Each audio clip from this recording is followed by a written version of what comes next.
جس گھر میں کتا، تصویر اور جنبی یہ تین ہوں وہاں رحمت کا فرشتہ نہیں آتا۔ کتا ہو، کسی کو غسل کی حاجت ہو اور اس کے باوجود وہ غسل نہ کرے، جنبی، اور تیسرا جو ہے وہ تصویر، جہاں یہ ہوں میرے حضور نے فرمایا وہاں رحمت کا فرشتہ نہیں آتا۔ تو بعض گھروں کے اندر قد آدم کے برابر تصویریں لگی ہوئی ہوتی ہیں تو ظاہر رحمت کا فرشتہ تو وہاں نہیں آئے گا۔ اور پھر یہ تصویر کسی تقدس مآب ہستی کی ہی کیوں نہ ہو تو پھر بھی اس سے گریز کرنے کا کہا گیا ہے۔ اور آج ہمارے گھروں کے اندر سکرین کے اوپر جو تصویریں چل رہی ہوتی ہیں اور جو مختلف چینلز کے اوپر چل رہا ہوتا ہے تو پھر ہم کہتے ہیں کہ پتہ نہیں برکت کہاں اڑ گئی، میاں رحمت کے فرشتے تمہارے گھر میں کبھی آئے ہی نہیں تو پھر برکت کہاں سے آئے؟ پہلے مال تھوڑا ہوتا تھا، پیسے لوگوں کے پاس اتنے نہیں ہوتے تھے، 100 روپے کا منہ کوئی دیکھتا تھا، لوگ پیدل سفر کرتے تھے۔ میں ایک دیہات کا رہنے والا ہوں، سارے لوگ پیدل شہر میں آتے تھے، لوگوں کے پاس دو سے زیادہ جوڑے نہیں ہوتے تھے، اچھا جوتا کسی کے پاس نہیں ہوتا تھا، شادیوں سے بڑے بھائی کا جوتا، چھوٹے بھائی کا جوتا، ایک دوسرے کے جوتے مانگ کے لوگ لے کے جایا کرتے تھے۔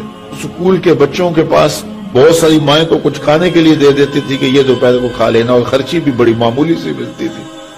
اور آج ہر بچہ 200-300 روپے کا بیلنس روز جو ہے وہ موبائل پہ خرچ کرتا ہے، موٹر سائیکل کا جو ہے وہ تیل الگ خرچ کرتا ہے، اور جو اس کی جیبیں بھری ہوئی ہوتی ہیں، اور اتنا کچھ ہونے کے باوجود برکت نہیں ہے۔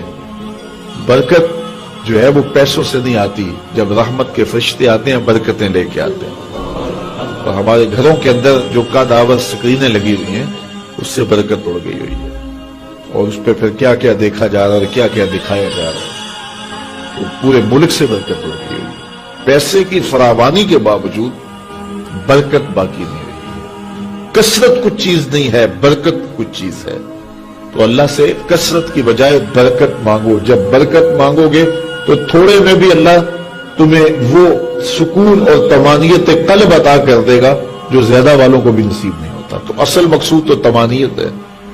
تو اپنی اولاد کو جو ہے وہ اپنے عمل کے ساتھ، اپنے رویے کے ساتھ صالحیت کی جانب لے کر کے جاؤ۔ قرآن مجید کی تلاوت معمول رہے گھر میں، اور 5 گانا نماز کے لیے گھر میں مصلے بچھیں، مائیں بہنیں بیٹیاں گھروں میں مصلے بچھائیں، اور مرد حضرات مسجد کا رخ کریں، تو پھر دیکھنا کہ اس کے اثرات مرتب ہونے لگے۔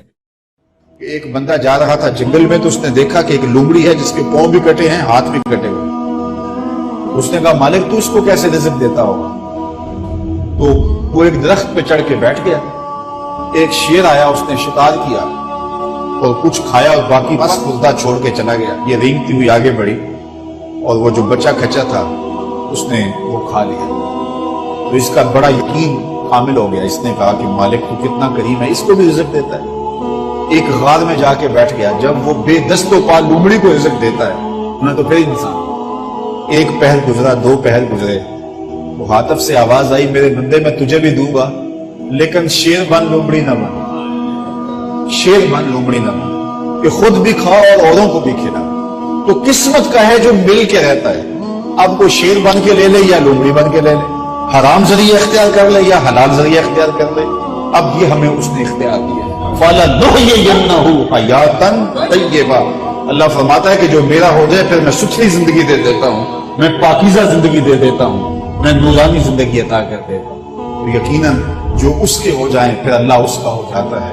فَلَنُحْيِيَنَّهُ حَيَاتً طَيِّبَةً کا روپ چڑھتا ہے ان کے چہرے کے اوپر، زندہ ہوتے ہیں تو خوبصورت زندگی گزارتے ہیں، اور جب اس دنیا سے جاتے ہیں تو پھر بھی خوبصورت زندگی گزارتے ہیں۔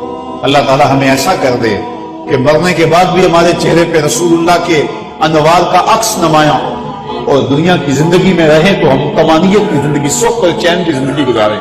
صبح سے لے کر شام تک ٹینشن، مصیبت، پریشانیاں، کیا ضرورت ہے اتنا کچھ لینے کے لیے؟ درود پڑھتے جاؤ، زندگی گزارتے جاؤ، زندگی سوچی گزارو، زندگی اوکھی نہ گزارو، جو اللہ نے دے دیا اس پہ راضی ہو جاؤ، بس ٹھیک ہے۔ اگر کوئی لوگ تمہیں گالیاں دیتے ہیں، برا کہتے ہیں، کوئی بات نہیں، بھلیا لوکی تینوں کافر کافر آکڑ تو آہو آہو آہو۔ کوئی تکلیفیں دیتا ہے پھر بھی پریشان نہ ہو، رزق تھوڑا ہے تب بھی پریشان نہ ہو، زیادہ ہے پھر بھی ٹینشن نہ لو، اللہ کا شکر ہے اللہ نے جس حال میں رکھا ہے۔ اور سنو، میں کہتا ہوں کہ یہ ٹینشن فری حدیث ہے. حضرت علی المرتضیٰ فرماتے ہیں جو اللہ کے دیے گئے تھوڑے رزق پہ راضی ہو گیا اللہ قیامت کے دن اس کے تھوڑے عملوں پہ راضی ہو گیا. جو اللہ کے دیے تھوڑے رزق پہ راضی ہو گیا اللہ قیامت کے دن اس کے تھوڑے عملوں پہ راضی ہو گیا. تو خوش نصیب ہیں وہ لوگ جو اپنی زندگی کو اللہ کی رضا میں گزارتے ہیں اور اپنی آخرت کو بھی اس کی رضا کے سائے میں لے جاتے ہیں.